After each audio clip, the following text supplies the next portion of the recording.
started, but my name is Troy Fears, and I am Executive Director at Candles Holocaust Museum and Education Center, which is located in Terre Haute, Indiana. And we are very excited to be able to present today's program to you as part of our kind of Crystal Knot commemoration this week as we get ready to celebrate and memorialize the 84th anniversary of Crystal Knot. But we're excited for today's program, which is part of our Be the Change series. And to have Pinchas Gutter with us is just a real thrill for me personally. And I know anybody who's involved with Candles who's on today's session is thrilled to have Pinchas with us as well. I was telling him before we got started that I feel like I know Pinchas already because he was the inaugural participant in Dimensions and Testimony. And so we show Pinchas in our Dimensions and Testimony exhibit at our museum, along with obviously Eva Core, our museum's founder. We show her a lot, but Pinchas is very sought after as far as the Dimensions and Testimony goes. And I feel like I know him already. So it's a pleasure to be here. And Pinchas, I want to thank you again for being here. And for those of you who are just now logging in, and we are recording this session, we will have it on our website. Give us a couple days to do that, but it's candlesholocaustmuseum.org, and you'll be able to find the recording of this presentation program there on the website. And we couldn't put on these programs without the help of sponsors and donors like yourself. And we appreciate any donations that we get. Obviously, these programs are free for everybody out there in the Zoom world, but we couldn't do it without the support of donors and sponsors. And so you will be getting an email shortly after this, maybe tomorrow, I think, a survey asking you about this program. And there'll also be a link to make a donation if you so choose to do that. And that'll go to Candles Holocaust Museum and Education Center. So, and then will help us be able to put more programs on like this. So without further ado, I want to introduce today's speaker. And I do want to say, if you have any questions for Pinchas throughout, if you could just type it in to the Q&A portion down at the bottom of your screen, most likely, just type it in there, and we will try to get to as many questions as we can at the end of the program. But so with that kind of tidbit, let me get into kind of introducing Pinchas. Today, again, we are fortunate to have Pinchas Gutter. He's a survivor of 6 German Nazi concentration camps, and he now lives in Toronto, Canada. He was born in Lodz, Poland, and was 8 years old when the war started. Pinchas, along with his parents and twin sister, fled to Warsaw, where they were confined in the Warsaw Ghetto for 2.5 years. They were captured in April of 1943 and deported to Majdanek death camp in occupied Poland. The Nazis murdered Pinchas' father, mother, and sister upon arrival. Pinchas was later sent to a succession of camps.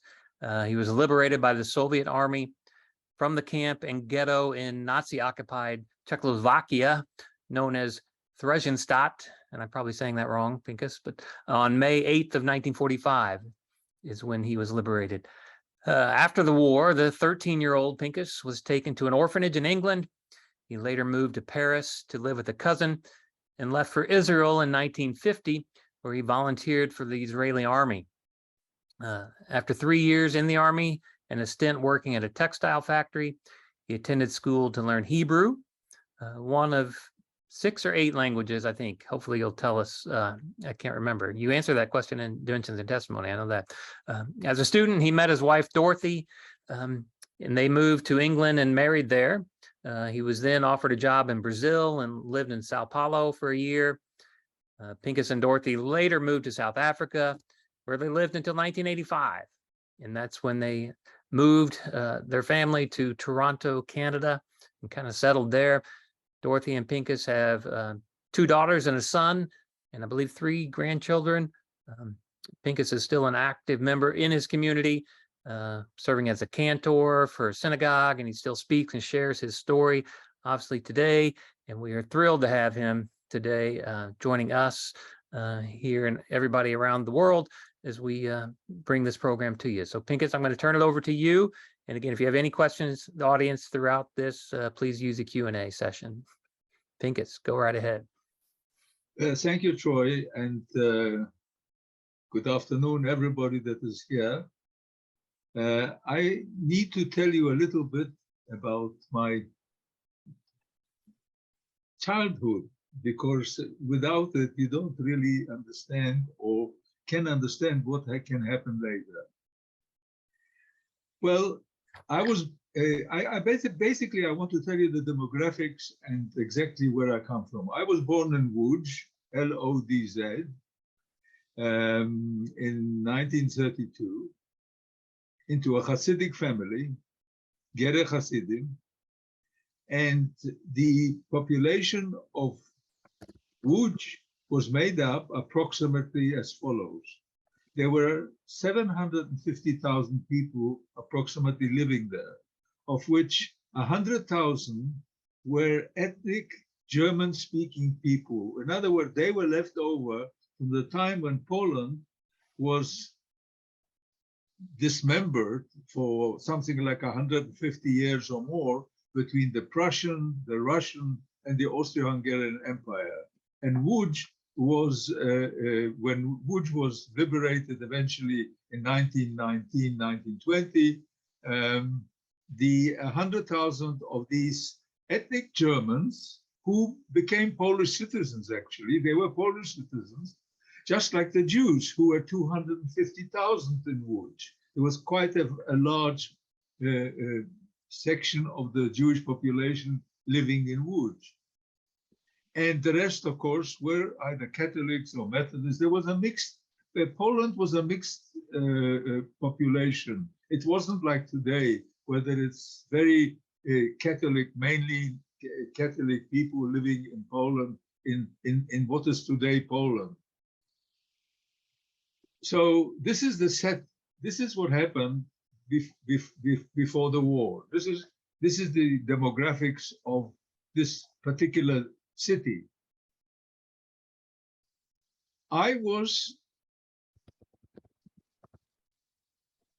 a little boy of 3.5, and in those days you started your studying and becoming a productive person at very early age. So I started studying the Chumash and the Talmud when I was 3.5 years old. First, the first books of Moses, you know, the Old Testament, and then slowly, as I was growing up, I started studying the Talmud. And at the same time, my parents and my grandparents, for 400 years in Poland, they were winemakers, and they made wine. And in Łódź, they had a very large cellars where they produced wine. They had vineyards in Palestine then and in Hungary. And they used to bring the must, the juice, and then they used to produce it in Łódź. And they had it for, as I said, for 400 years. They were always winemakers, master winemakers.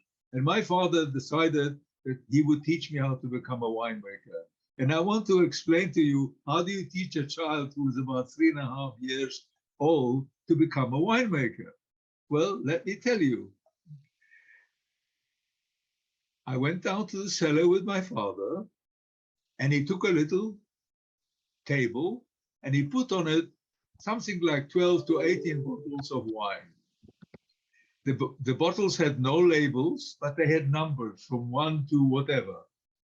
And then he put little cups, just like, you know, whiskey cups that you drink shots. And he put a little bit of wine into each one of them. And when he finished, he said, you must go and look at each bottle and then take the little cup next to it and inhale the aroma, the scent of this wine. I had no idea why he was telling me that, but I did it. You know, your father tells you, you do it. So I did it. And then when I finished with all the bottles and all the cups and so forth and so on, he told me to turn around. And then he took the bottles away, mixed up all the cups. He gave me one cup and he said to me, just tell me from which bottle did this come? Did it come from 1 or 9 or 7 or whatever? And of course, I had no idea, because the scent, the aroma of wine in training somebody to become a wine master is terribly important. And after about 6 or 7 months, going down twice a week into the cellars that my father was training me, I started to be able to recognize whether it was Sauvignon grapes, whether it was different kind of grapes, whether they were Waltham Cross, they were all kinds of grapes, that the names, and also from where they come from. Did they come from Palestine? Did they come from Hungary? And I started recognizing through just inhaling the scent and the aroma of the wine. And I was a very happy child. There was enormous amount of anti-Semitism before in Poland. The Polish population, specifically the Catholic population, didn't want to have this very large, there were about 3.5 million Jews living in Poland, about 10 to 11% of the population. So they kept on, like when I used to go to Cheder, to the little school, and Polish school, the little Christian boys would shout, because I had payas, so they could see me. I was a Jewish boy, and I wore a hat, something similar to this. And they would sing, Židi do Palestine, Jews go to Palestine. We don't want you here. And I just want to explain to you one indelible anti-Semitic thing that happened to me when I was a small child, which I've never forgotten, and it's always been part of my psyche. When I was about 5 years old, or round about between 4 and 5, I don't remember exactly, I had pneumonia. And pneumonia in those days, of course, was a very dangerous illness. There were no antibiotics. And I was sick for several weeks. They tried all kinds of remedies. They took Chinese cups and they cut my back, and they were drawing blood from my father and injecting it to me, and nothing was helping. And then our doctor, and I still remember his name, Dr. Hirschwinkel, he got sulfur drugs from Vienna. And he gave me those tablets, and I started coughing up, and then I got much better.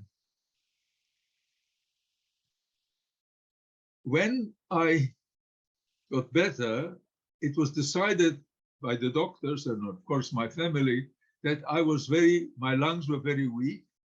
And Poland is a flat country, but it's got one range of mountains, the Tatra Mountains, on the border of then Czechoslovakia and Poland. And there was a place called Szczawnica, where people that have got lung problems, they go drink the water.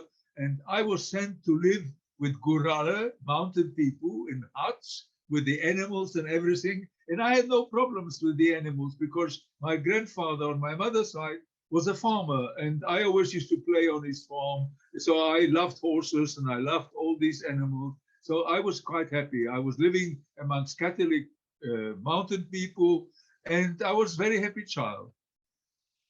I didn't have to study. I didn't have to say my prayers. I was just running around, enjoying myself and drinking the water and getting healthy.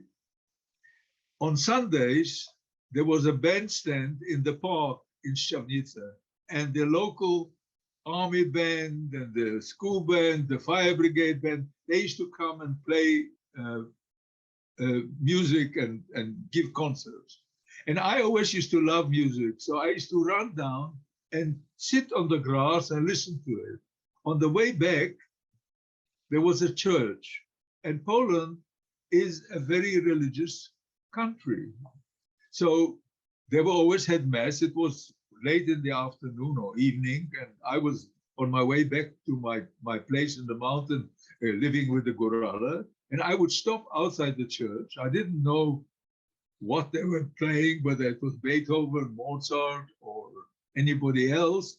but I could hear the sounds from the organ and from the choir, and I was kind of very, very taken up with it. And I used to stand outside. I knew I couldn't go inside the church as a little Jew, but I could stand outside. One day I forgot myself. I didn't walk into the church, but I was so enveloped in the sounds of this music. It was so magnificent that I slowly walked and I knelt on the first step. You know, there were 3 steps going into the church, and I knelt on the first step. And suddenly, somebody started hitting me. And I looked back, and there was a middle-aged man, and he chased me away by saying, "How dare you contaminate the soil of our Holy Mother Church?" And, you know, this is something that made a very great impression on me, because I felt I wasn't wanted. I mean, I regarded myself as a Pole, a Jewish Pole, but at the same time, you know, I wasn't allowed to be on the same ground. And that kind of left me with these memories going back that time. And then, you know, I came back home, and things started changing. As I told you, anti-Semitism was very rife, and my father had very great difficulties in getting the renewal of his license to produce wine and brandy. He managed to get every year, because they only gave him permission for 1 year. It was a monopoly. Wine and making wine in Poland was a monopoly, and only one other kind of big winery got this monopoly to prepare it, and we were the second largest. So it was a struggle, but we were middle class, and my mother gave me Polish books to read, and I went to Polish school, and I had to me it was like a normal life. I didn't suffer. But this all changed on the 1st of September 1939, when the Nazis attacked Poland, and then within 7, 8, or 9 days, they were in Łódź. And Łódź, as you remember, had 100,000 German, ethnic German people, Polish citizens, like we were, like everybody else were, but they, of course, suddenly became the Herrenvolk, the leaders of it. And each one put into their lapel a little pin with a swastika, and they became the masters of Łódź. And they could do with the Jew anything they want. And immediately they started, for example, Jews had to give up their jewelry, they had to give up their furs, they had to give up their radios, they had to give up everything of value.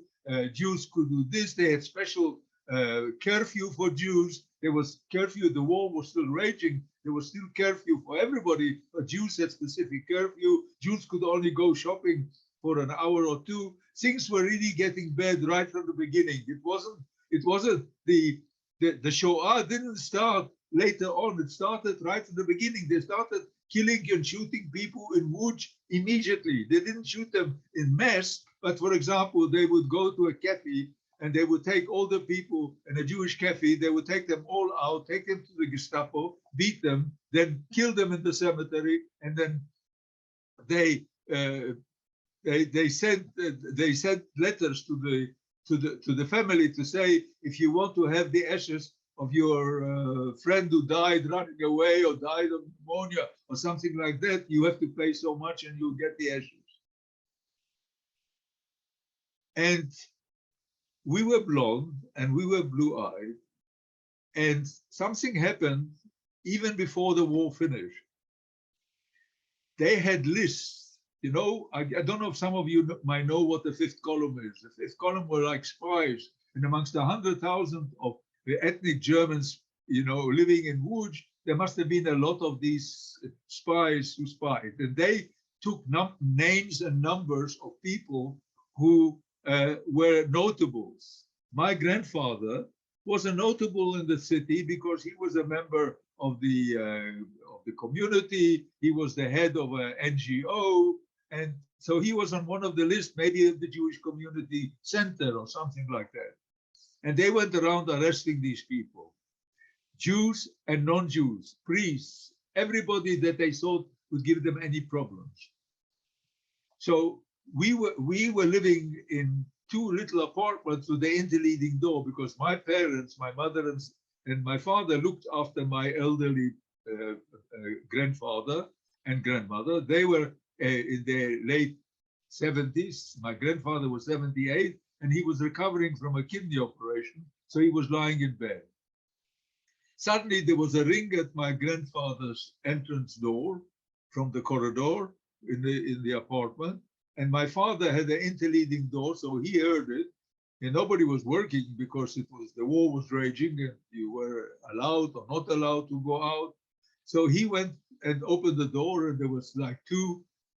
Later on, I knew these were Gestapo people, but they were all black dressed with their funny hats and so forth and so on. And they said they wanted to know where my grandfather was. So he took him to the bedroom, and he said, so they asked him, what's the matter with him? He said he had an operation, he's very ill, he's 78 years old. And they said, my father, who are you? I am the son. What do you do? I'm a winemaker. Oh, where do you make wine? Novomiejska number 19. They took him down to the cellars. They beat him up very badly, threw him into a corner. They may have thought that he was dead. And then they asked the German military police to all the trucks that were going to the front to come down and help themselves. And I was later told there were about 11,000 bottles of ready-made of wine and whiskey and other things. And there were huge vats maturing, going back with wine, which was maturing from, with mixtures of wine from the 1890s and so forth and so on. And they took it all out. They broke the vats and took it away with jerry cans. And the Polish Christian caretaker of the building watched all that. When they all left, he saw my father going in, but he never saw him come out. So he went down to the cellars, and he found him in the corner. He wasn't dead, but he was unconscious, and he was still alive. So he put him on his shoulder, and he braved, curfew, because they used to shoot people. So he was a very, very brave man, and he brought him to our house. And Dr. Hirschwinkel, the same doctor that treated me, treated my father. And for about a week or so, my father was unconscious, and then he started recovering. Things started getting from bad to worse. Jews were chased out from their work. Everybody was unemployed. They asked Jews had to give the Jewish community, already started Jewish community councils and slave labor and all kinds of things which I can't go in because we don't have the time to go in to all these things. But things started really very, very bad. And as I kind of mentioned before, we were blue-eyed and blonde. And my mother was a very beautiful Scandinavian-looking woman. So my father had a sister living in Warsaw. And because Warsaw was part of by that time the war had finished, and Warsaw was regarded as part of the occupied Poland. They called it the general government with a governor who sat in Krakow. And Łódź was going to be incorporated into Germany proper, and it was going to become a province of Germany called Wartegau. So, and all the Jews and all the Polish Christians and everybody was going to be chased out of there, relocated, and only Germans are going to live there. It didn't work out that well in the end, but that was the rumor straight away. So my father said we would be better off in Warsaw. So we went to the train station and we bought tickets because we went as Christians. Nobody would recognize us as being Jewish. And we all spoke pure Polish because, my mother went to gymnasium. She was a farmer's daughter, and I learned Polish from her and from the farmers and so forth and so on. So we didn't speak Jewish with the accent. Although I spoke Yiddish, my father, we didn't speak Jewish with the accent. And we went to Warsaw. And we stayed with my aunt. My father, who was cello, who was Jewish, who spoke with a Jewish accent, Polish. He spoke pure Polish, but with an accent. And he wouldn't cut his beard completely because he was a Chassid. So he walked at night, and during the day, friendly farmers would keep him in their barns, or Poland was full of forests, and he would sleep in the forest, covering himself with all kinds of leaves and stuff. And then eventually, after about 2.5 months or so, he arrived in Warsaw. Warsaw was no better than Łódź. The same things that Jews couldn't do in Łódź, they couldn't do in Warsaw. And what's more, in Warsaw, there were a lot of German soldiers on leave. And this little boy, I was always claustrophobic to be at home. And my sister always was, I had a twin sister. We were born together. And she was always next to my mother, but I couldn't stand it. There were 17 people already living in this small apartment. So I would run out, and because I ran without a hat, without anything, with my blonde hair and blue eyes, nobody regarded me as being a Jewish boy. So I kind of saw things. And what did I see? I saw soldiers. When they were on leave, they weren't allowed to have revolvers, but they had bayonets on their left-hand side. And they would take out the bayonets, call Jews with beards, and try and take off their beards and make them bleed, because they would take it off with the skin. And then they would call young women, Christian or Jewish or whatever, and make them dance, like monkeys, and just enjoy themselves by being nasty and torturing these human beings, these Jewish human beings and others. And things were, very, very bad. When my father came, fortunately, he found a little apartment in a building where the front of the building was destroyed on Nalewki 1949. And it was the corner of Mila and Nalewki. And then later on, when I tell you about later on, Mila and Nalewki played a big role in the deportations and so forth and so on. And to cut a long story short, we moved into this little apartment, and there was just one little room where we all slept, and a tiny little kitchen. The conveniences were all in the hallway, so we all shared it. Whoever was living there, we shared those conveniences.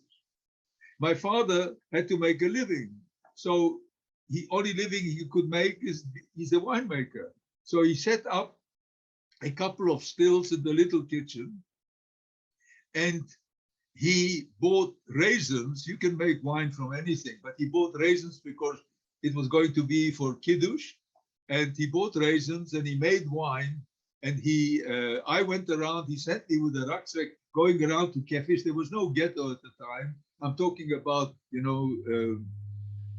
January, February of 1940. There was no ghetto. They were talking about it, but there was no ghetto. So I was running around to all the cafes collecting bottles, and my father would clean them and wash them and keep them for 3 days in water to make them kosher. And he would then make the wine, fill up the bottles, give me lists, and I would take 3, 4, 5 bottles, and I would go to people who still had money to pay for these things, and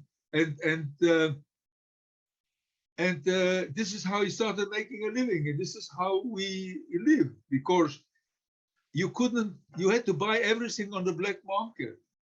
I mean, Warsaw, once the ghetto was closed off, even before the ghetto was closed off, when Jews stood in line to buy something, they were pushed aside. And when they came to the end of the line, there was hardly anything left in the shop to buy. And even if you saw there was a Jew, they would charge you more. And this is how it went on. So then, of course, in September of 1940, they started building the ghetto, and in October, they closed it, and it became hermetically closed prison. And then they established, the Germans, the Nazis established a Judenrat, a Jewish Community Council, which already was established before, and send slaves for work, slave labor, and so many Jews had to be given to slave labor every day, and the rations were ridiculous. I mean, the official rations was approximately 180 calories a day per person. And can you imagine, a Mars bar, a chocolate bar has got more than 180 calories. And we had to live on that. So they started a huge black market. Christian Poles could, for quite a long time, could come into the ghetto. They would bring in food. And the Nazis themselves started smuggling in food. And there was a Jewish police, a Jewish fire brigade, a Jewish prison, Jewish administration, and they were all kind of working on this black market. And this is how we existed. We those that had money, there were quite a lot of people who still managed to hide money, and it was a schizophrenic hell, because on the one hand, those that could afford it could still live quite well, but the majority, first of all, they brought in about 350,000 people, from all the surroundings, from the people that lived in Warsaw themselves, and the area was less than 3% of the area of Warsaw. So the Jewish Community Council had to appoint caretakers of buildings, and each building, in each apartment, they decided how many people would live. So some apartments, depending on the size of the room, there were 7 people per room, 9 people, sometimes 6 people. Our apartment was so small that my father used to bring people to sleep in the kitchen, because our little bedroom was so small they couldn't push any more people. When they put the 2 beds where the 4 of us were sleeping, there was no room to move. So this is how we existed for quite a while. And I was running around looking for bottles, now not obviously outside the ghetto, but there were Jewish cafes and Jewish restaurants where the Jewish collaborators or cooperators, I don't want to judge them. In times like this, you don't want to judge people. People looked after themselves to the best of their possibility. So the Jewish police, the Polish blue police, there was a Jewish Gestapo, there was the ordinary Gestapo, all those people that were smuggling and bringing, they were enjoying themselves immensely. There were cafes, there were restaurants, there were even theaters in the Warsaw Ghetto, and people used to enjoy themselves, those that could, only a minority. Then they started bringing people from Western Europe. So they brought people from Germany. And eventually there were anything between 400,000 and 500,000 people in the ghetto. And a lot of them were living in the streets. So from the beginning of 1941, when this little boy went around with his eyes like lenses and his screen of his mind like a photo apparat with celluloid film, I observed things which to this day, when I see them, when I talk to you, I actually see them. They are unbelievable. You cannot believe. That's why I call it an apocalyptic hell, because on the one hand, you stood outside of a cafe and there people were dancing and drinking and singing and playing the piano and drinking wine and enjoying themselves. And outside, people started starving. In the beginning, a few, and slowly, hundreds of people who started dying in the street. They were living in the street and dying in the streets. And they dug a huge pit in the cemetery, and they had wooden carts, and the Chevra Kadisha, the burial society, which is arranged by the community council, they would just throw these people like you collect garbage and then take them down to the cemetery, and they would just throw them in without prayers, without anything. And it was just horrific for a little boy who was, started off by being 8 and then 9 and then 10 and having to watch all these things. And basically, you kind of became immune to it. You kind of you switched off. And this lasted until July, the 22nd of July of 1942. Suddenly, in 1942 July, on the 22nd, a placard appeared on the walls, placards, and they said that because of the unemployment, of the sickness, and of this and that and the other, we are going to evacuate certain part of the population, those that are unemployed, those that are ill, and this and that and the other, and to good places in the east, and you can go take your families. Each person can take 15 kilos of their goods. They're going to get 3 kilo bread for the journey, and they're going to get jam with it. And they offered all kinds of things, and people must go. And a lot of people in the beginning, those that were leaving and suffering, went to the Umschlagplatz, to the place of deportation voluntarily. And mainly in the beginning, it was the Jewish police that used to assemble people. And they started dishing out all kinds of documents for those people that didn't have, like people that were in the police, people in the Judenrat, people that were employed. My father, who was a very timid individual, but maybe because he was so badly beaten by the Nazis, he didn't trust anything. And although we had a cousin in Warsaw who was very brave, and he could get anything you wanted, so he would bring us documents. My father didn't trust the documents.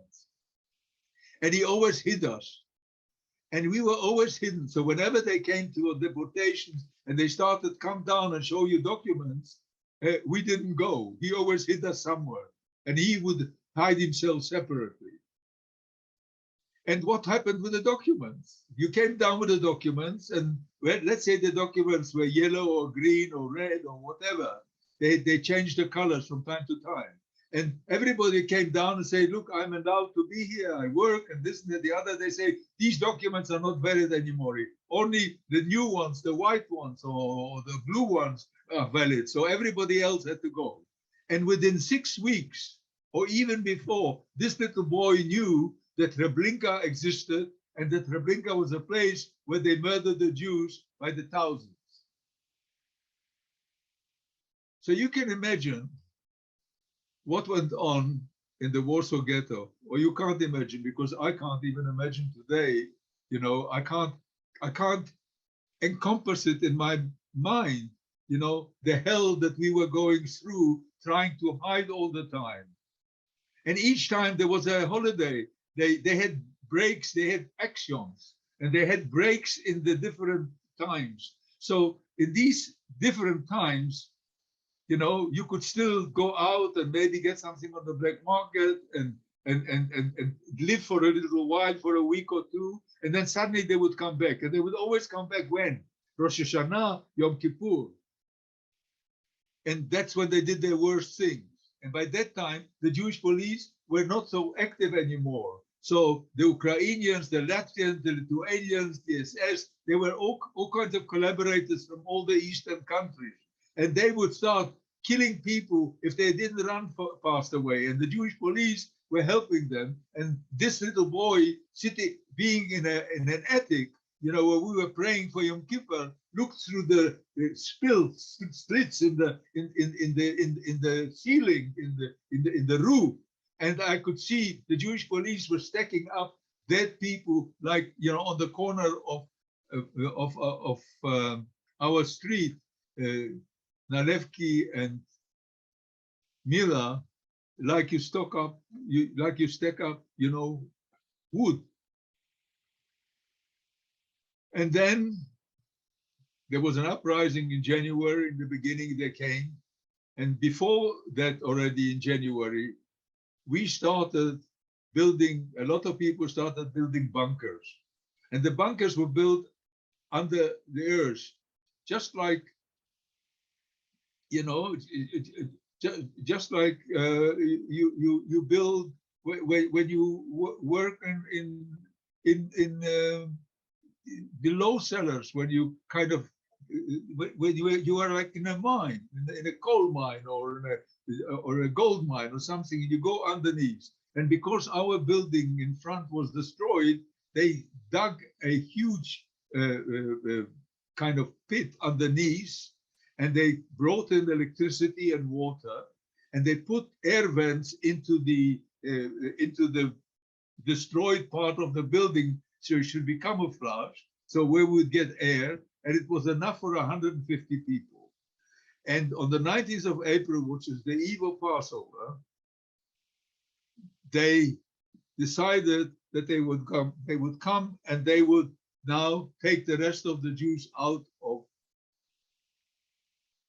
the ghetto. Everybody would go out. Some of them, they said, they kind of said they would go to factories, that existing factories, and the rest, of course, we knew we were going to go to Treblinka to die. So we went down on the 19th of April there were about 150 people in that mine, in that cellar, and there were 2 rooms with a kind of walking in room, and 150 people went there. A baker who used to bake for the German factories, who worked slavery Jews there,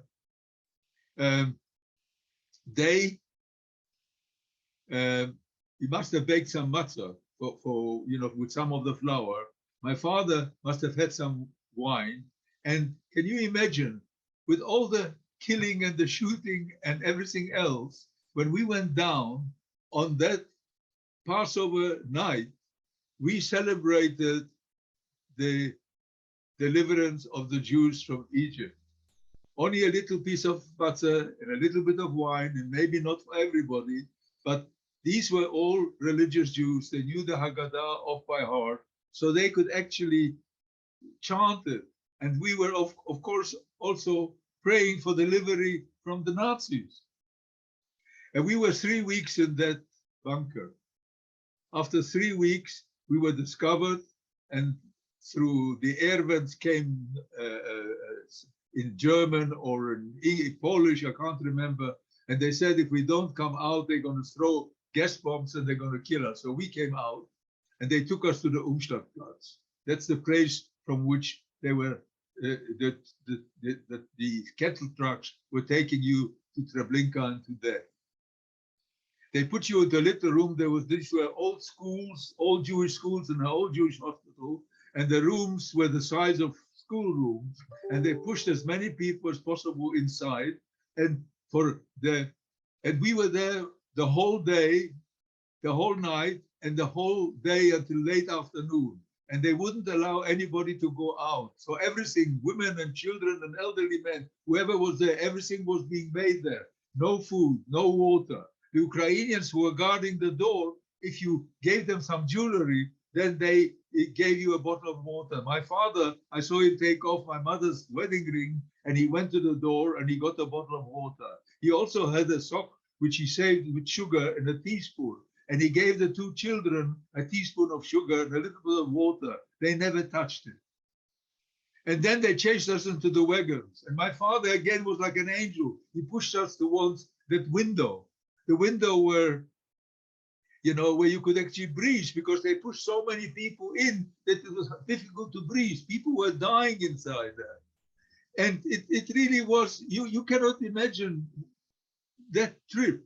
But even inside that trip, Jews were humane. Jews were spiritually aware.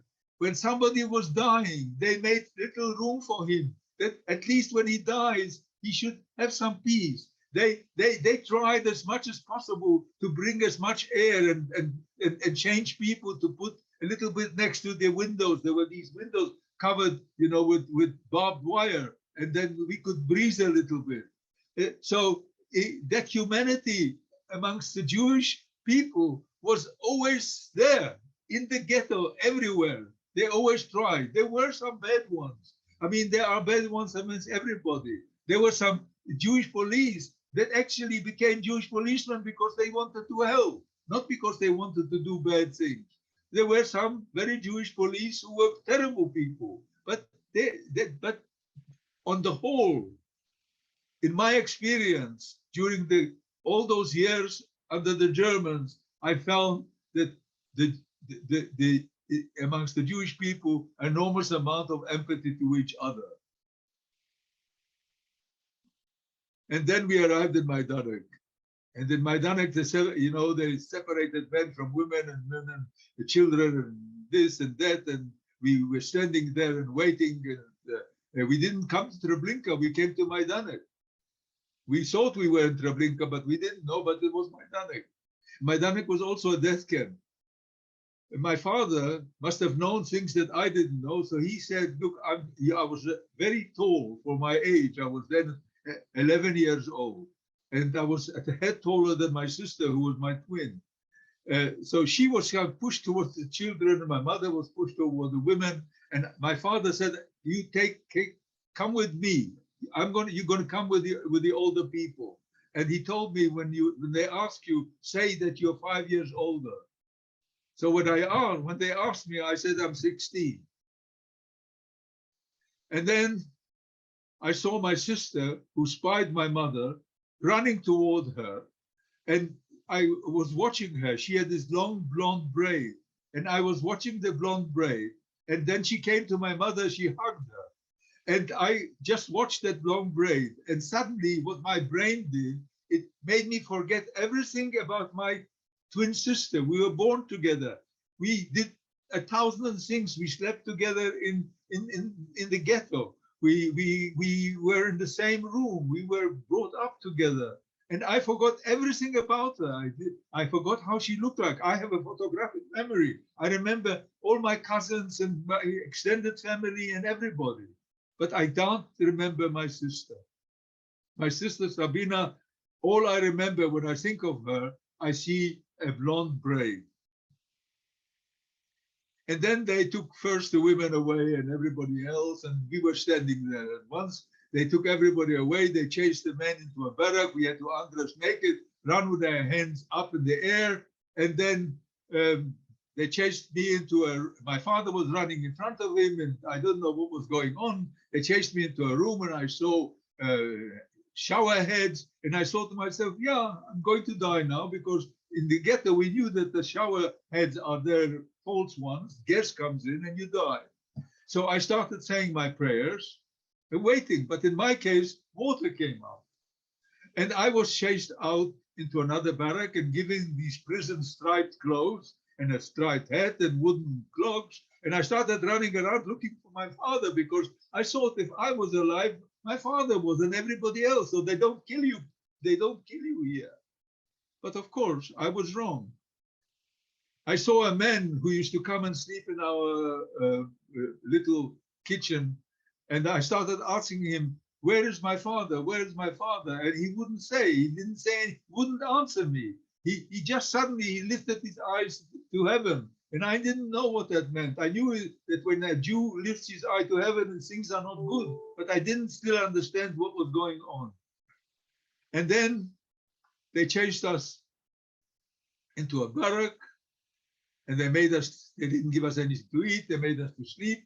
And the next morning, I found out that there was gas chambers and there was a selection, and some people died and others. And I didn't know exactly what happened, but I learned that both my father and my mother and my twin sister were murdered on the day that we arrived in Majdanek, and I was the one who was spared.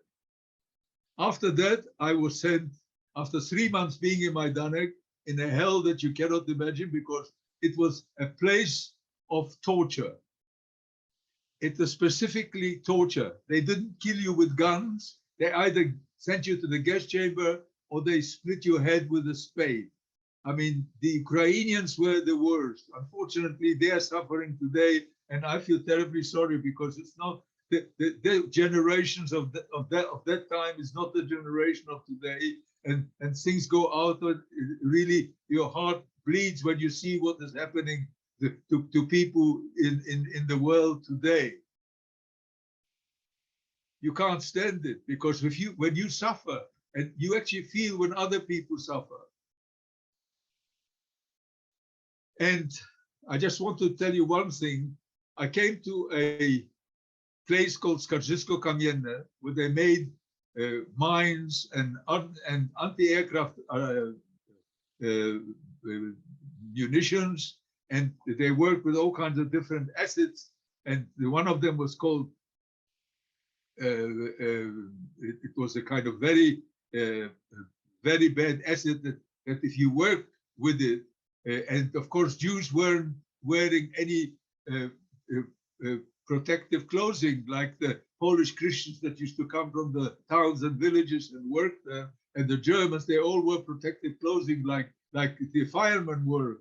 And then Jews, of course, were in rags. They didn't have any protective clothing. They had to work, and they had to be, and they were beaten and quick, and they had to make quotas were going higher and higher and higher. So many they had to do, and they worked with something which I found out after the war, which was called in Polish pikrina, but after the war, I found out it was picric acid, and that picric acid went through your body and it made you yellow. Your hair, your everything, you became like a canary. You looked yellow. Your clothes became yellow because you didn't have protective clothing. And if you worked with that picric acid, you didn't last longer than 3 months because it affected your lungs and your liver and your heart, and then you died. And if you and we also had selections, and the selections were for shooting. So every few weeks they took out people they felt were too weak to work, and they would take them to the forest. We were inside the forest, and they had dug these pits, and they would shoot them and burn the bodies. There was a Jewish police and a Jewish administration in that camp. In most of the camps in Poland before, where during the war, whenever there was a so-called working camp, but actually it was a factory of death. Somebody after the war survived. Skarżysko wrote a book called "In the Factories of Death," because they worked you to death. They didn't kill you immediately, but they worked you to death.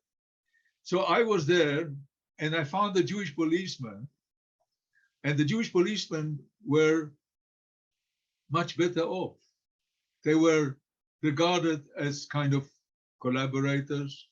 So they had a special barracks. They were allowed to have their women and their children. And the commander of our camp was a Jewish woman, and she was a terrible woman. And she used to walk with a whip and with a white coat, and she behaved just as badly as what the Germans did.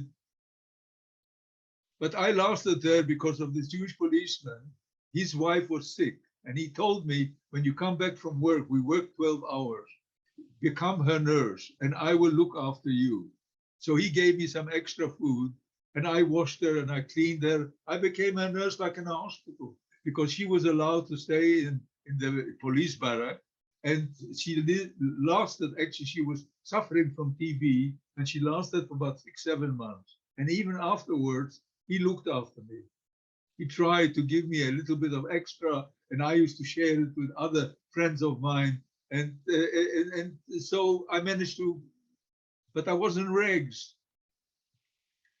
And one day, it was in 1944, we could hear the guns of the Russians. They were coming nearer.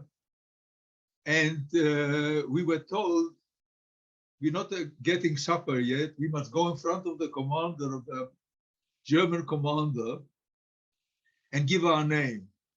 So he sat in his office in the window, and you went and you gave your name, and he made a tick. The next morning, I'm Russian, so the next morning we had a roll call, and he came out after several hours, and he started calling out names. And he said that I'm calling out names because we are liquidating this camp, and we are sending you to a next camp to work for the same factory. And he called out my name, he called out my best friend's Jakob's name, and he called out all kinds of names, and we were standing on the other side. Everybody that they called out name, the roll call was on this side, and we had to stand on the other side. And we were guarded by Jewish police, but not that hard or anything. We were waiting. There was a sick bay in the camp, and the sick bay actually was an anteroom of death, because people that went to the sick bay every few days or weeks, depending, they didn't want you to know when they came. They would come and they take everybody out, and if you were sick, you couldn't work, so they would take you to the forest and shoot you. So nobody went to the sick bay. So we had doctors, and the main doctor was a woman who was a very good physician, and the Ukrainian had their families living not far from the camp, and so in the Germans in the town, and she was very friendly with our commander, our German commander. He was an Austrian, and they used to walk in the camp and laugh, and they were friendly. And she had her mother, because she was a prominent person, kind of privileged. So she had a mother, elderly mother, who she could look after her, and her mother didn't work. So he called out her mother. So she came and stood with us, and this doctor ran to him. She was his friend, apparently. And she started pulling on his sleeve and saying, I didn't hear, but she must have been saying, why don't you let me go with my mother? Please let me go with my mother. And he would push her back and wouldn't allow her to go. And eventually, it didn't take him long, because he was a killer. He called the mother and he shot them both. And we looked around and we saw that everybody that he called out names was either in rags, yellow, people that he regarded as being not able to go to work. And he was choosing them from the names that he saw yesterday. So we started running. And I hid myself first in the chest where dead bodies were lying. And then I got such a fright that I jumped out, and the barracks were built on stilts. So I went underneath and I burrowed myself like an animal.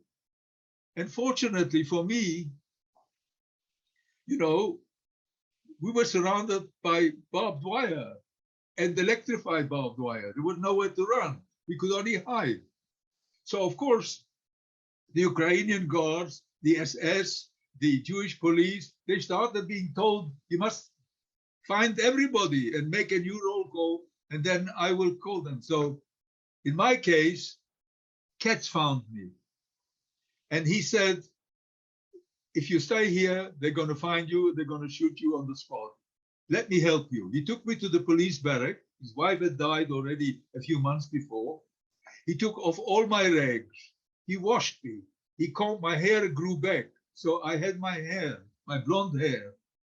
And he gave me proper clothing. He gave me boots and underwear and shirt and a jacket and a hat. And I looked like a human being. He took some lipstick from his dead wife and he rubbed it into my cheeks to make me look healthy. And he says, go out, there's going to be a roll call. And he's going to go from row to row and pull out people. And because if he's got 400 or 500 people to kill, he's going to kill them, regardless of who, just like he feels like. And this is what happened.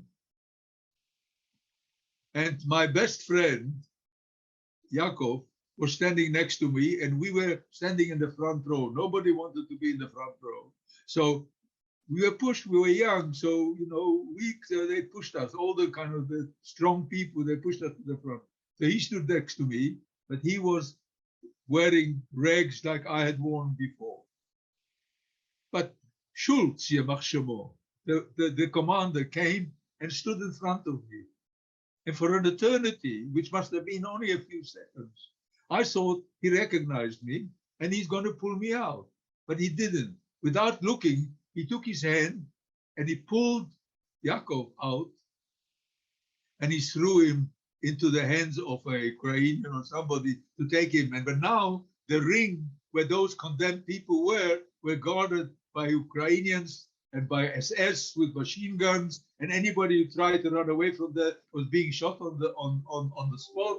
There was no nonsense anymore about going by trips and this and that and the other.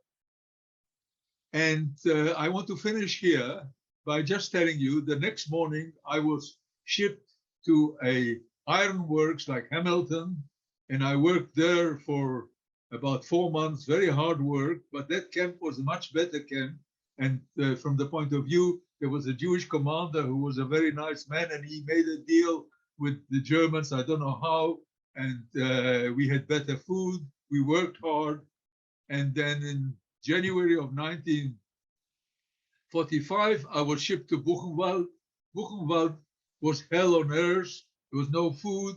People were cannibalized because they didn't give you, but the administration of the camp was by that time taken over by socialists and prisoners, but not murderers, but all the internal administration of the camp was run by different couples and stuff, and these were socialists. So when they see youngsters, they try to help.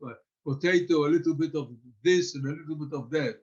And fortunately, I wasn't there very long. I was only there for about 3 or 4 weeks. And then I was shipped to Kolditz, to the same factory where I work. And in Kolditz, I was very fortunate with God's help. I always believe in providence, that I was chosen to work in the SS kitchen. So working in the SS kitchen, you could eat. When you cleaned the vets, and there was pieces of meat and things. So in the evening, when I came back to my place, we were not in barracks anymore. We were in a hall which they converted into with 3 rows of banks. These 3-tier banks, and we were sleeping there, and they locked us up at night. And I would give my soup and my bread to a man who made me bar mitzvah in Częstochowa, in the camp in Częstochowa, where we worked with the ironworks, like Hamilton. I didn't tell you that story because time is getting back almost 3:10. So, it's very difficult for me to tell you everything. But if you want to know more, I have got maybe people know about it, but I have written a book, and in it there's much more material. So you yes, can get it from Amazon. It's Memories at Source, the story of Pinchas Gutter. So. Yes, I have a copy of your book right here in front of me, and people can order it off Amazon, or they can actually order it off even Candles. We have it in stock at our online website at candlesholocaustmuseum.org, so they can find it. And that is the plait that I remember, the blonde plait from my sister. And when I wrote this book, I actually wrote in her memory. And I also made a film, a part. I'm not talking about the mentioned testimony. It's virtual reality film where I went to Majdanek, and I was there by myself, and people can put on the earphones and their kind of masks on their eyes, and they can walk with me, and I'm telling you what happened in actual day, minute by minute, from the time we arrived in Majdanek. So it's about 17 or 18 minutes long, and it has won all kinds of prizes all over the place. And it's a very important tool for people to be able to understand what happened when Jews came into a death camp, and there was selections, and what actually happened there. But if you want to ask me questions, if there are questions, please. Yeah. I've got all the time in the world. And we do have the time for a few questions, and we already have a couple questions in the Q&A. Again, if you're listening and would like to ask a question, we'll try to get to it, but just type it into the Q&A. But first is from Alex Kaur, who's the son of Eva Kaur, and very involved with Candles Holocaust Museum. But he is saying thank you for continuing to tell your story and for your presentation today. But he wants to know if your children or grandchildren enjoy interacting with your hologram with Dimensions and Testimony. The hologram was here in Toronto at one stage. It's going to be here in the new Toronto Holocaust Museum, which they are now finishing, and it's going to be opened around about just after Passover in next year. But they saw it, and they also saw the virtual reality. And it's not a question that they found it very moving. And my son and my daughter and two of my daughters are social workers, and my son works for a big American company. And when they came out the first time and they watched, although they had been with me in my Danek, and when we said Kaddish and El Mol Rachamim for the ashes that are lying there of my loving family, they actually were crying. You know, they were so I can moved imagine. by it, they were crying, and when they saw Dimensions and Testimony, they felt that it was very worthwhile that I did it, but they also were very sad that I had to go through and all these. I answered when I was the kind of the first one who started this new dimension. That's what, at least I didn't start it. But I was the first person they used to make the new dimension, and I answered over 2,000 questions and impromptu. I never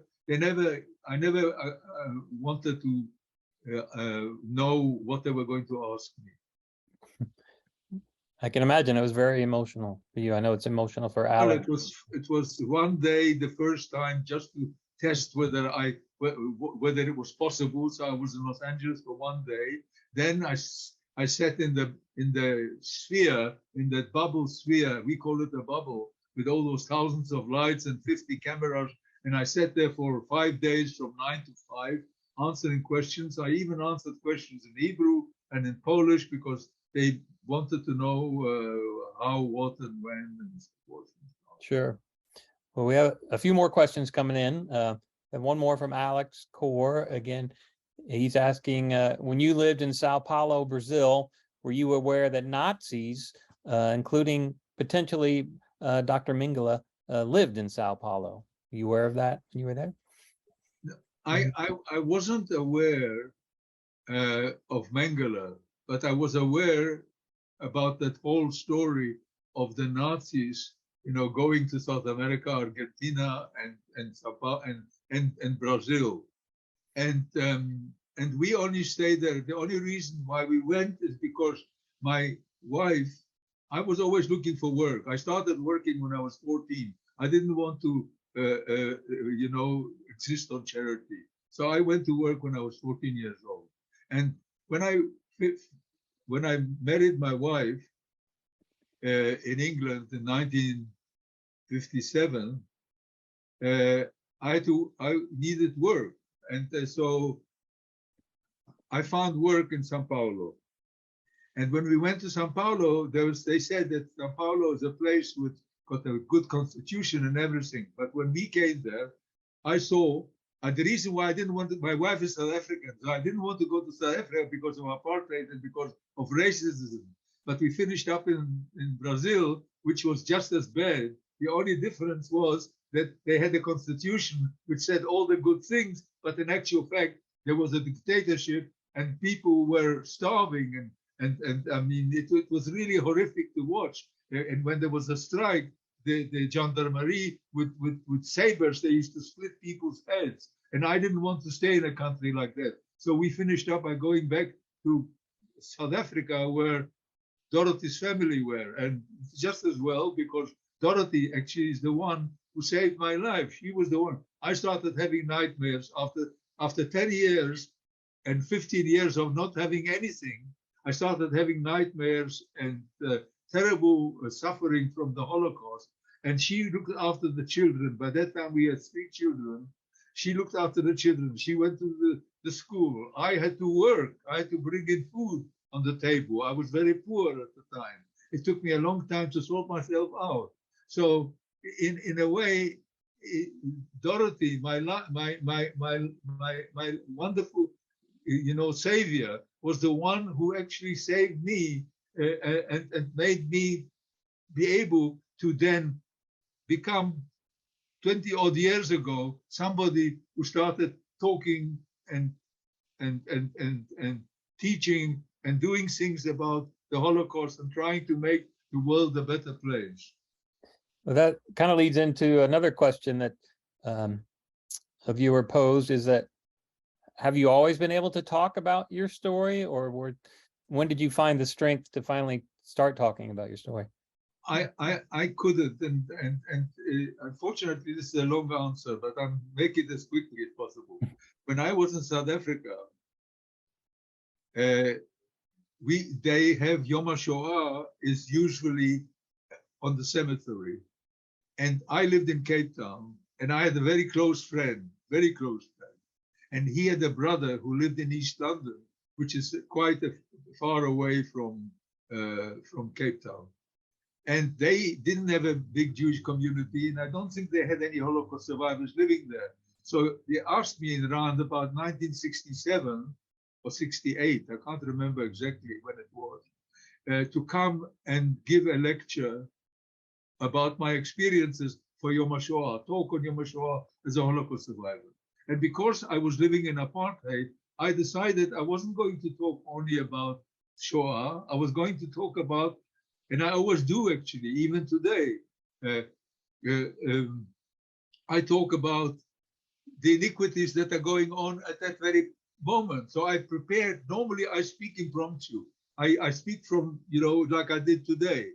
And I don't prepare, but I prepared 8 pages in which I castigated the apartheid, and I spoke about my experiences, and I correlated it with what was happening, in Germany, in Poland before the war.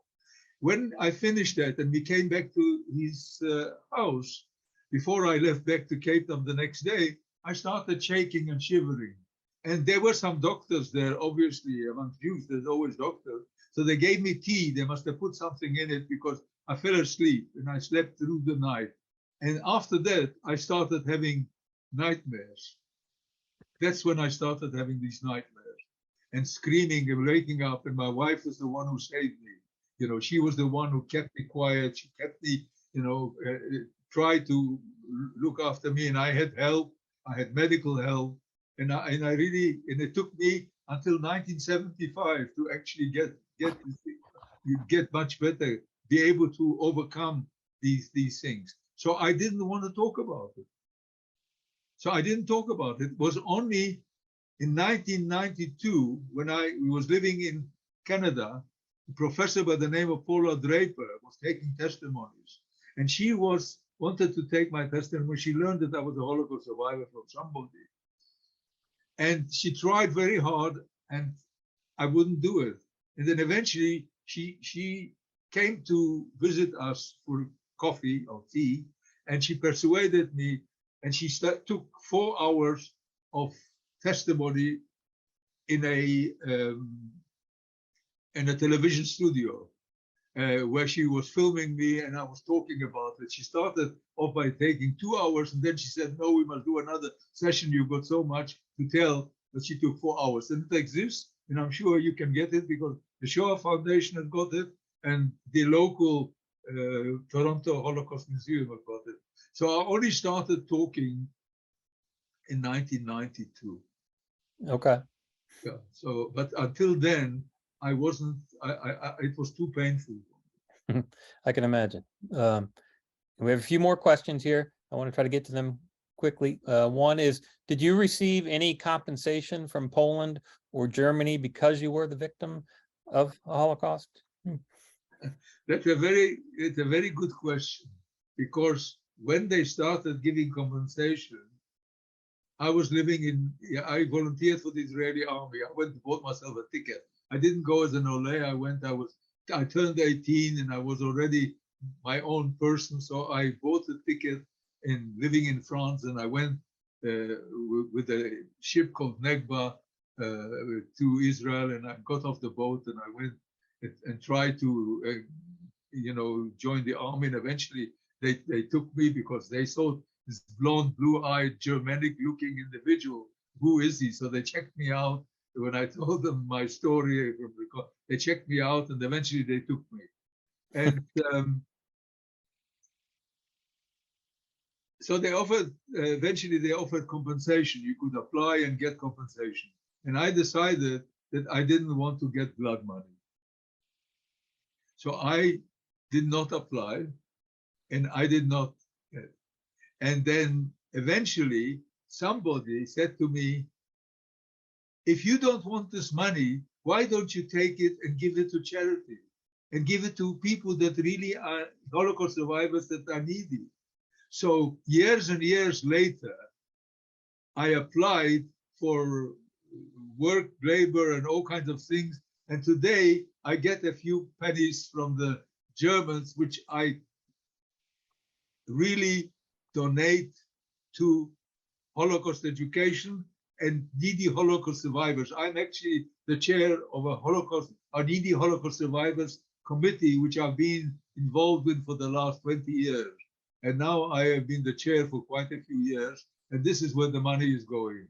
But I personally was not prepared to take blood money. That's fascinating. Did any of your extended family survive?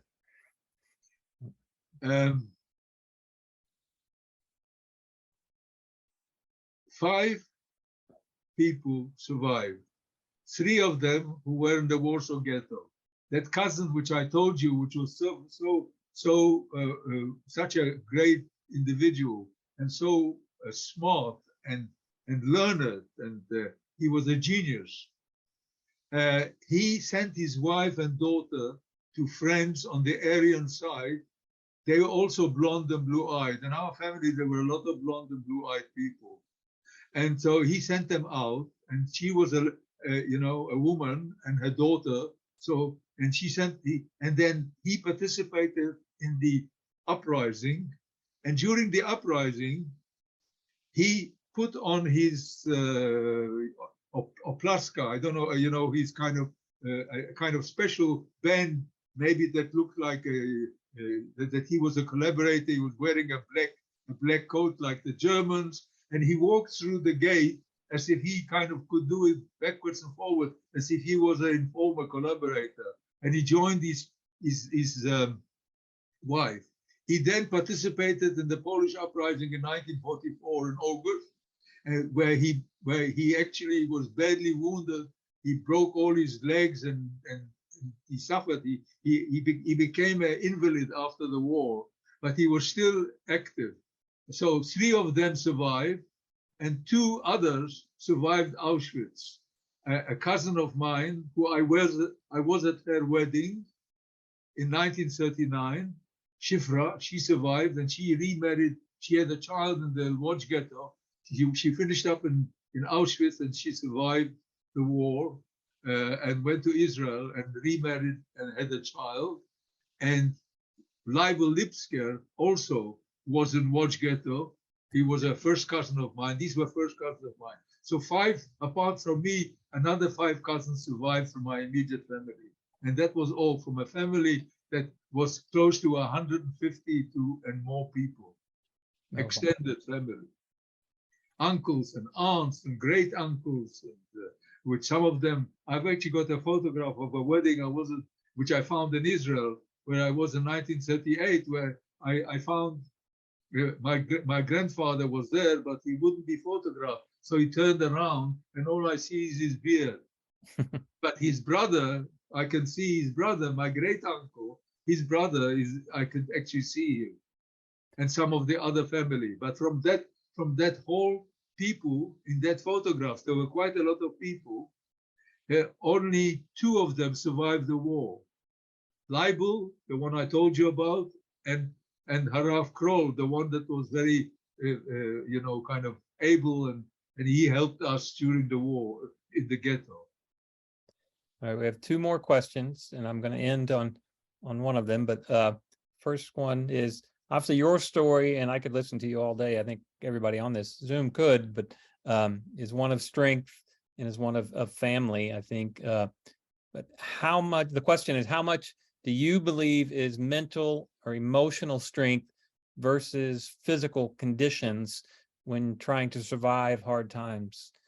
How much is it mental versus physical? Is the question.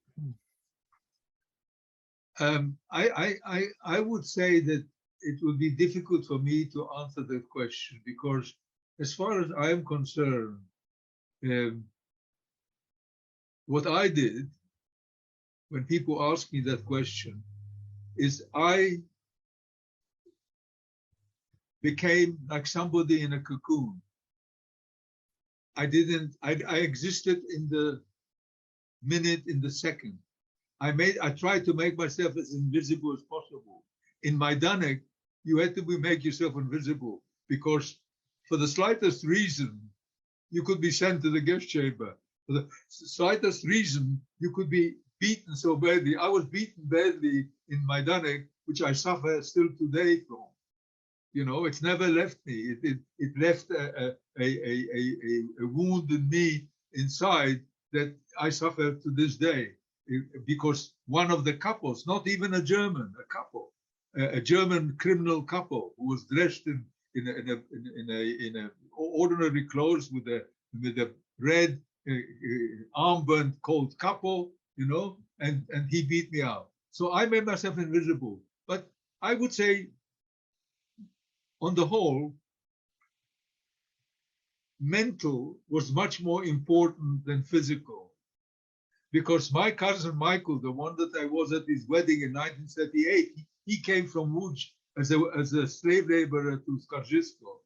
And he lasted 3 months. He didn't even work with the picric acid, but he swelled up and he had a wife, he had 2 children, which obviously he lost in the Łódź ghetto. And he came, he was from a Hasidic family, and within 3 months, he died. So I would say that the mental was far more important than the physical, because you often saw physical people not being able to survive, and yet people that were like, I mean, I was a sickly person. You know, I had pneumonia before the war. My lungs were not in the Warsaw ghetto.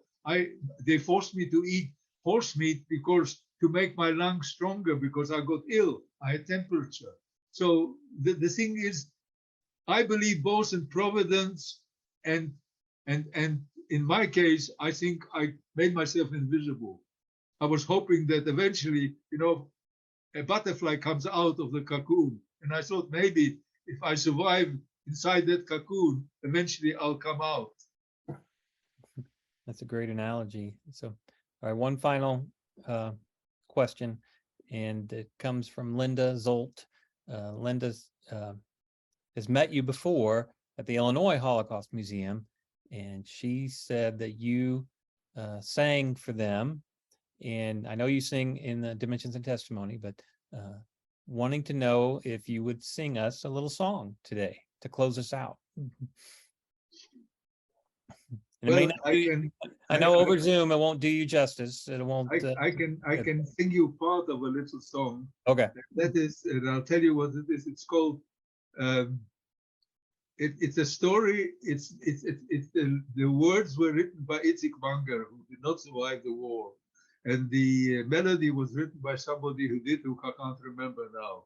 But it's a story about a tree that has got lots of birds who nest in it, and when winter comes, all these birds disappear because they go to warmer places. And a little boy says to his mother that he is going to go up and sit on the tree and keep it company and make it happy and sing it a song. So I'm going to sing you part of it because there are 4 or 5 stanzas, but I'm going to sing you one stanza.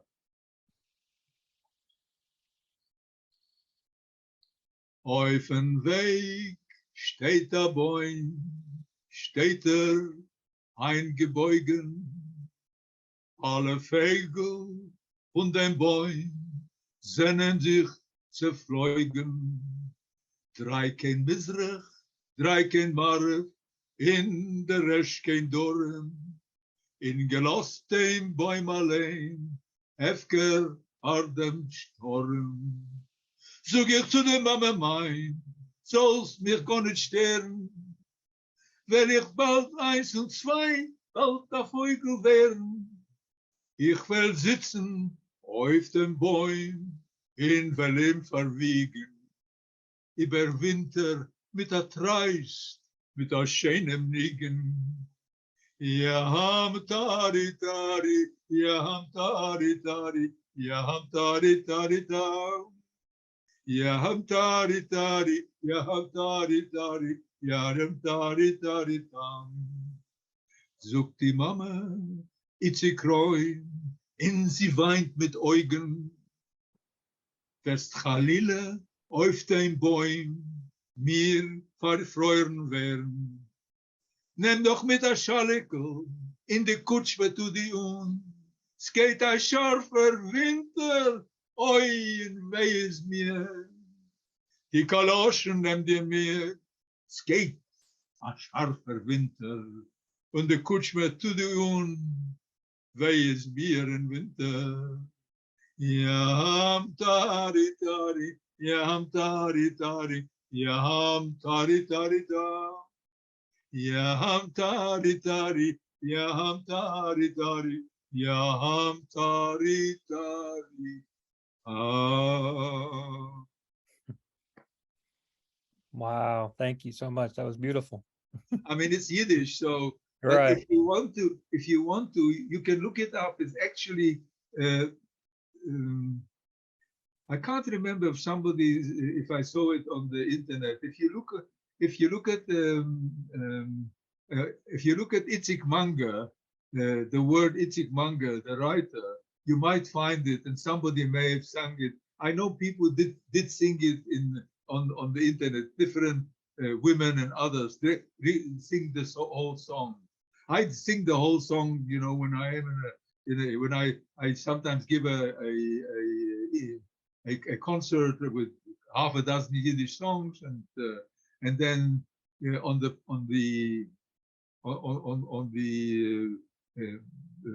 kind of on the that's what happens when you get older. You lose words. On the actual thing on the wall, they actually show the English translation. You know. Okay. Yep. On the And so I sing it and then there's a song which I would like to sing you, but this is a song which is a very sad song. It's a song which I composed myself from some words which I used to hear in Skarżysko, but it's not that song.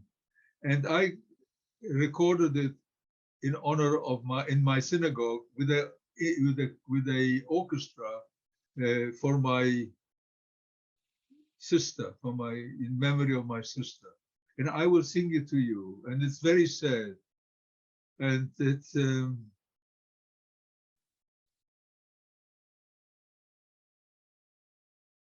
dort nicht weit, dort wie der Umschlagplatz dort steigt, dort jemand stirbt sich in der Breit, in die Waggonen, dort wie ein Kind schreit zu der Mama, oi Mama, lass mich nicht allein, ich will gehen mit dir zusammen. Schweig, Kinderle, schweig, Herzele, sag nicht euch, als du bist ein, weil Brüder, Schwester, Tate, Mammen, fuhren alle zusammen, fuhren alle zu versammen. Schweig, Kinderle, schweig, Herzele, sag nicht euch, als du bist ein.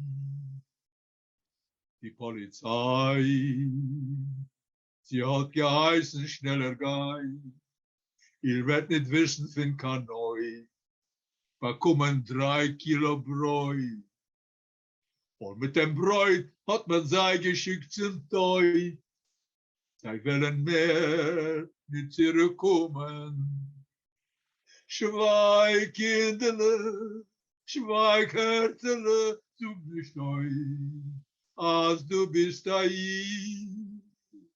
Brüder, Schwester, Tate, Mammen, fuhren alle zusammen, fuhren alle zu versammeln. Schweig, Kinderle, schweig, Herzele, du bist als du bist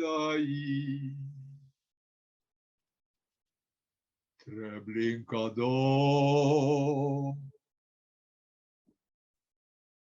Das ist das Jiddisch Ohr. Wer kommt dahin, verbleibt schon dort. Wird mehr zurückkommen.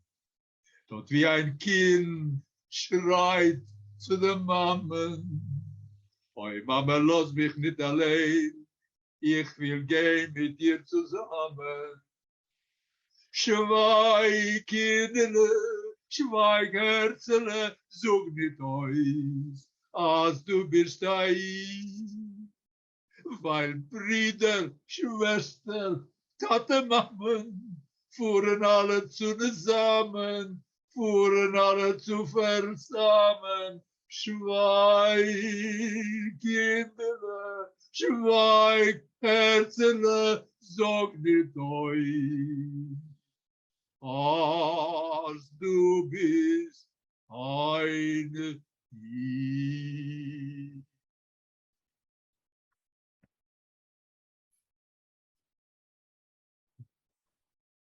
Wow. Because I could listen to you all afternoon.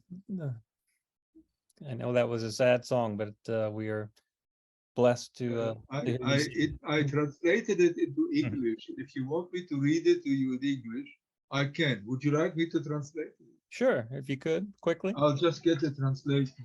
Hold on. Because I translated it myself. While Pinchas is getting that, just want to let everybody know that this recording will be on the Candles website here in another day or two. But if you'd like to rewatch it or tell your friends to hear that beautiful singing that Pinchas just did, along with his story, they could check it out on the Candles website. We'll have it available for a little while on the website. And also, again, to all of you. I made these cassettes, but of course, one side I sang in English. We did it with a little orchestra in my synagogue, and my nephew, who was a musician, he arranged the music. I sang it to him, and he arranged the music. But I will read it to you. Can you see it? No. No, you can't see it. No, yeah, I can't.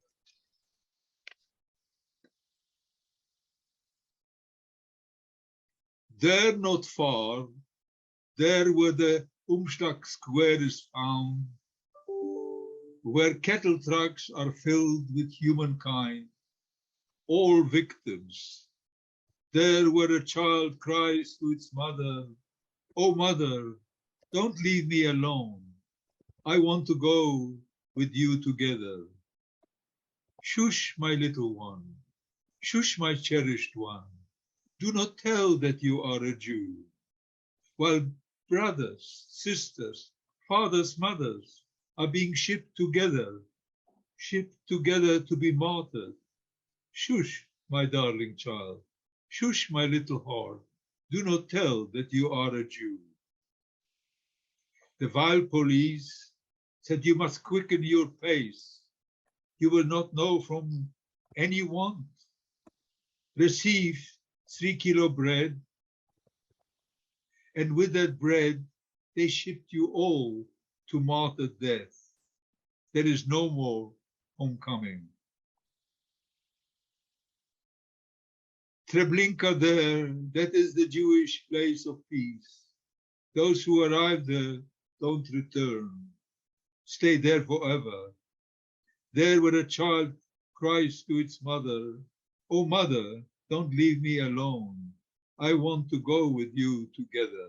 And of course, in between each stanza, you sing the, you know, the chorus, Sure. the one which I, you know, read to you in between. So that's that's the cover of it.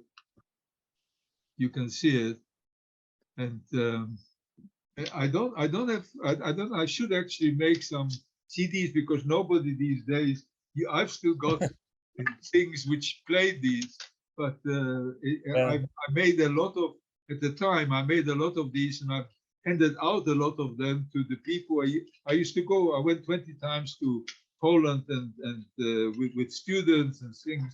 So I used to take these with me and give them each one of them. But in those days, of course, people used to have tape recorders where they used to play these cassettes. But now nobody plays these cassettes. Everybody plays their iPads and iPhones. Right. I don't even know if CDs are, you know, that good So anymore. I should actually make CDs out of these. Maybe I will one day, and then hand them over to our. Pinchas, do you have a website? I forgot to ask you. Do you have, if somebody wanted to go, if somebody was watching, wanted to get more information on you or to hear your story? Well, all you have to do is put the name Pinchas Gutter, and you will get a hell of a lot online. Just go to Google and put Pinchas Gutter, and you'll get more than you can stomach. and I don't have a website, but if anybody wants to communicate with me, you are absolutely free to share my email with them, and I answer every question. I answer everything, and people contact me. For example, for the last 2 weeks, I had German PhD students who interviewed me for 2-3 hours about my experiences because they're writing their PhDs on new dimensions of testimony, on Holocaust and stuff like that. So they picked up my name from wherever, and then they emailed me, and I spent time with them. And I've done that many times. And I've been, I spoke at the United Nations, and in 2018, when they had the Lemkin genocide, commemoration. You know Lemkin? Yes. The one that coined the word genocide. Well, they have when they approved it as genocide, every year they kind of on the date they actually have a kind of symposium and whatever, and all the ambassadors and everybody come there to listen. So I was there, and I addressed them once before. I can't remember, some years ago. I've been at Harvard. I've been more or less wherever. Now I don't. COVID of course stopped traveling, but because of Zoom, as I told you before, it's so much easier for me to be able to talk, and I like it when people ask questions and I can elaborate on it, because then I can. When people ask you a question, you can actually go back to that particular thing and then talk about it. So when they ask you a specific question, for example, if they want to know about Skarżysko, now I can tell them I was there for a year. It was only because policeman cats who did not survive the war, because they decided to run away that night, and they cut this. And it's a long story about that alone. But I survived a year, and I worked at a very dangerous place because I was exploding old ammunition on the Schießplatz, on the where you're shooting, when on the, what do you call that place where it's in English it's called Not a shooting range?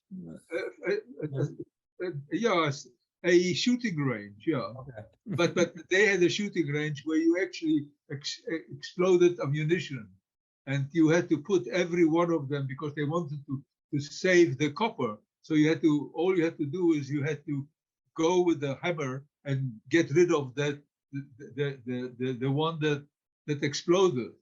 But so as long as it was just a little thing that exploded, was okay. But if they found some powder in it, it would explode in your face, and then you were in trouble. And some of the people actually died. And then we used to collect old ammunition and put it into holes and then explode it and be very near to it. So I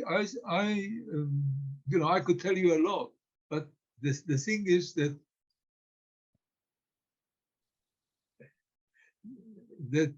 you know what I believe? I believe one day, with the new technologies and the new things, they will be able to create images out of your brain.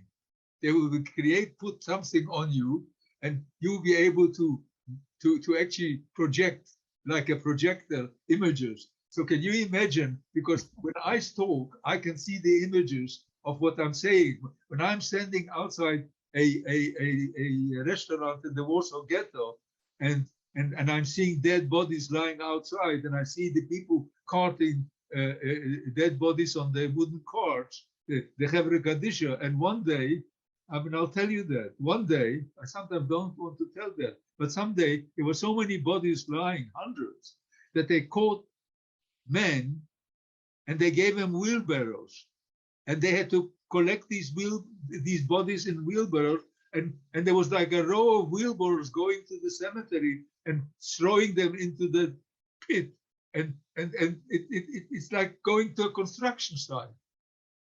You know, it was just horrific for this little boy to watch that.